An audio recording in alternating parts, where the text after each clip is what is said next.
Ajá, brollera. Continuación del story time de cómo crucé la selva del Darién con mis 3 hijos para llegar aquí a los Estados Unidos. No sé por qué capítulo vamos. Ajá.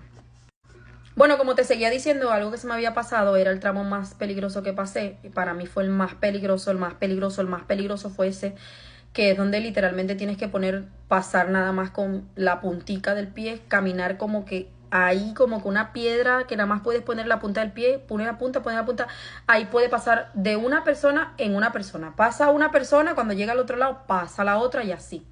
Yo tenía Ángel. Y recuerdo que habían personas que estaban detrás de mí y había un chico que me quitó Ángel porque yo duré como, sin exageración, duré como 20 minutos para pasar por ahí. La gente como que dale, dale. Y yo ahí, te lo juro que me acuerdo y me da ansiedad. Me da mucha ansiedad porque, o sea, fue... Marica, yo no sé, yo creo que muchas personas van a saber cuál es ese tramo, pero es el tramo donde tú enfrentas la muerte cara a cara. La muerte, te lo juro, tú enfrentas la muerte cara a cara. Ya Soribel y Alex se habían pasado, los habían ayudado a pasar unos hombres que estaban ahí. Y el chico que estaba detrás de mí me quita a Ángel y me dice, ven, yo te ayudo. Y pasó a Ángel. Entonces estaba Ángel, Alex y Soribel de aquel lado y yo todavía de este lado. Yo, mira, las personas me quitaban y pasaban ellos, porque yo estaba ahí como que no podían, porque es que era, aparte de que estaba a una altura, yo le tengo miedo a las alturas, estaba muy peligroso y resbaloso, se lo juro, demasiado peligroso. El otro tramo, que es el que siempre les digo, que está como con banderines rojos y este azul, el otro tramo solamente lo pasaban personas que sabían nadar. Lo pasaban, se subían hasta la punta de las piedras y se tiraban al río. Y el río estaba súper hondo y con mucha corriente. Las personas que pasaron por acá van a saber del pedazo que les estoy diciendo. Por ahí, por el otro lado, nada más pasaban personas que supieran nadar. Y yo no sabía nadar. Y si me caía por este lado, eran piedras. O sea, literal, una piedra te iba a matar. La piedra del río. Entonces, ese momento, te lo juro que yo duré como 20 minutos para pasarlo. Fue el momento aparte donde me sentí sola porque todos mis familiares habían pasado, todos pasaron.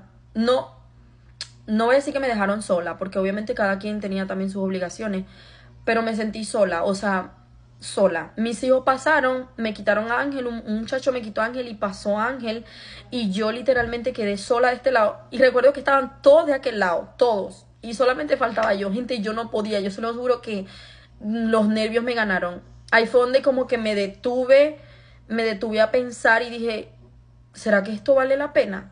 Estoy arriesgando mi vida. Gente, la muerte así, la muerte cara a cara. ¿Será que esto vale la pena? Estoy arriesgando mi vida. Y la presión de la gente atrás y los que están adelante, dale, dale, que tú puedes. O sea, fue una cosa loca. Mana, te lo juro que yo no recuerdo si pasé eso con los ojos abiertos, con los ojos cerrados, si lo pasé lento, si lo pasé rápido. Pero yo entré como en un estado de shock. Yo entré en ese momento como en un estado de shock donde no sé. Pareciera que, se los juro que pareciera que hubiese sido Dios como que me agarró y me pasó y yo no supe cómo crucé, porque no recuerdo. Yo solo lo único, se los juro que lo único que yo recuerdo y puedo cerrar los ojos y puedo acordarme de mis hijos diciéndome, mamá, apúrate, tú puedes, mamá, apúrate, tú puedes, ya estamos de este lado. Es lo único que yo puedo recordar. Ya de ahí no recuerdo cómo lo crucé. No sé cuánto tiempo demoré, pero ajá, bueno, lo pasé.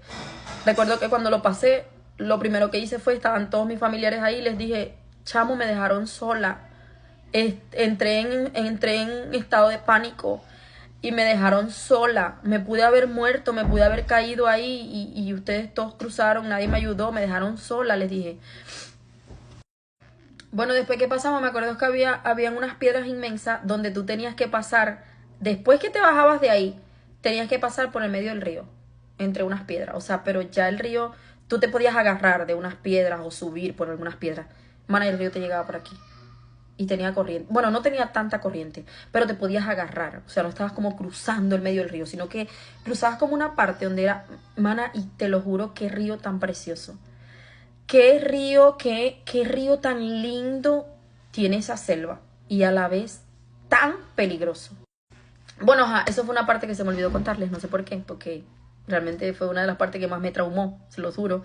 De ahí para allá habían tramos que uno tenía que pasar literalmente también peligroso, pero no eran tan peligrosos como ese, pero ya yo quedé como con los nervios, o sea, de haber vivido ese momento.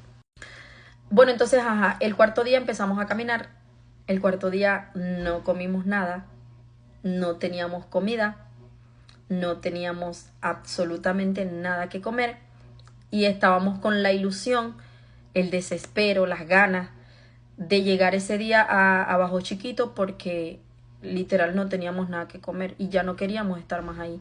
El cuarto día fue el día que entramos en desesperación, el día en que yacen nuestras fuerzas. Realmente yo no dormí el segundo día, no dormí el tercer día, yo no comía, gente. Yo no comía. Recuerdo que cuando nos poníamos a comer, a todos, ejemplo, nos daban una tortilla con un atún a cada uno y yo tengo algo muy fuerte, no sé, que yo tengo que mirar a mis hijos que coman bien. Y yo decía, no se van a llenar con una tortilla y un atún. Y yo le daba mi comida a ellos, o sea, se los juro que yo no comí. Yo recuerdo que yo nada más comía hasta el cuarto campamento. Yo de ahí para allá no comía, medio picaba y se las daba a mis hijos. No podía comer. Entonces yo tenía el agotamiento fuerte de tener a Ángel todo el tiempo cargado, a mi hijo menor. No había dormido, porque no había dormido. Mis ojos estaban que ya no podían más y tampoco había comido. Yo te lo puedo jurar que yo sé que yo sola no fui la que crucé esa selva. No fui yo. Yo puedo estar 1000% segura que fue Dios. Fue Dios. Fue Dios quien llenó mi estómago. Fue Dios quien me llenó de fuerza. Fue Él. Se lo juro, yo no fui. Fue Él. Bueno, entonces nosotros íbamos con el chico, que el chico supuestamente había cruzado la selva. Él nos hablaba de una cruz, que nunca vi esa cruz. De una cruz, que vi una cruz, que ya cuando veías esa cruz ya estabas que llegaba. Yo nunca vi esa cruz, realmente nunca la vimos. Entonces el chico era el que como que nos dirigía. Nos dirigía, ya vamos a llegar, dale, vamos a ir caminando. Entonces el cuarto día fue el más agotador aún, porque tenías que caminar por encima de puras piedras del río. O sea, no es lo mismo caminar a la orilla del río como entre arena o no, que caminar entre piedras. Tenías que caminar entre piedras. Entonces era cruzar el río. Había una piedra grande de este lado del río, no podías caminar, tenías que cruzar el río. Había un tramo, algo aquí que no te dejaba cruzar, tenías que cruzar el río y cruzar el río. Y el camino era así, cruza el río, cruza el río, cruza el río. Yo puedo estar segura que ese río se cruza más de 700 veces. No las conté, pero ese río se cruza más de 700 veces para salir de esa selva. Entonces, obviamente, al caminar entre piedras, tus pies se revientan. Ese fue el día que empezaron a salir vejigas en los pies. Recuerdo que Alexis no me lloró, Alexis nada, Sori tampoco. Sori, yo creo que Sori fue muy fuerte, muy fuerte. Sori, wow, yo a esa niña la felicité. A pesar de que a veces entraba en momentos de crisis y como que le hablaba así fuerte por obviamente el desespero, porque, ajá. Pero Sori fue una niña muy fuerte, muy fuerte. Alexis, recuerdo que ese día fue el día que me decía, mamá, ya no puedo más. O sea, que Alexis era el que me decía, mamá, dale que tú puedes. Y ya después el cuarto día, o sea, el cuarto día fue el día donde ya no podíamos más. Donde entró el desespero, donde empezamos a pelear, porque peleamos el mismo desespero. Yo en un momento que me quedé atrás y me acuerdo que me empezaron a gritar y yo me sentí mal, empecé a llorar. Me empezaron a gritar mis familiares que siempre me quedaba atrás, que llevaba el grupo retrasado, que nos habían dejado botado por mi culpa, porque yo era la más gordita. También vimos obviamente personas desvividas ese día. Pasamos por unos tramos donde teníamos que pasar como entre medio de los árboles o de la jungla. No podíamos pasar por el medio del río, sino entre el medio. Y ahí era donde estabas expuesta a animales. Gracias a Dios, para la gloria de Dios, wow, no vimos nada. Pero obviamente como estábamos pasando por medio de puro barro y charco, porque eso es pura humedad, teníamos que agarrarnos de los árboles. Y en los árboles habían bichos venenosos. O sea, marica, era una locura. Tú no tenías por dónde agarrarte. Marica, like para la siguiente parte, porque ya se acabó el tiempo.